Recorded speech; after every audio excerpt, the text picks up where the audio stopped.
పల్నాడులో నిన్న ఎలక్షన్ అప్పుడు అలాగే ఎలక్షన్ తర్వాత జరిగిన సంఘటనల దృష్ట్యా అదనపు బలగాలను పిలిచి పటిష్టమైన బందోబస్తు ఏర్పాట్లు చేయడం జరిగింది. ఎవరైనా కానీ ఏ రకమైన అవాంఛనీయ సంఘటనలకి ప్రయత్నం చేసినా కానీ వాళ్ళ మీద కఠినమైన చర్యలు తీసుకుంటాము. వాళ్ళని వెంటనే అరెస్ట్ చేయటం, అట్లానే వాళ్ళ మీద ప్రివెంటివ్ డిటెన్షన్ కానీ, పీడీ యాక్ట్ లేదా ఎక్స్టర్న్మెంట్ ఇట్లాంటి కఠినమైన చర్యలు తీసుకోవడానికి కూడా ఆదేశాలు వచ్చాయి. అన్ని చోట్ల బలగాలు మోహరించడం జరిగింది.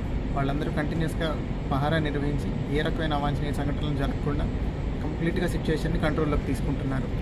అట్లనే ప్రజలు కూడా ఏ విధమైన భయాందోళనలకి గురవ్వాల్సిన అవసరం లేదు. కంప్లీట్గా ఫోర్సెస్ అన్నీ రీచ్ అయ్యాయి. పొద్దున కల్లా ప్రతి చోట సిచ్యువేషన్ కంట్రోల్లోకి వచ్చేస్తుంది.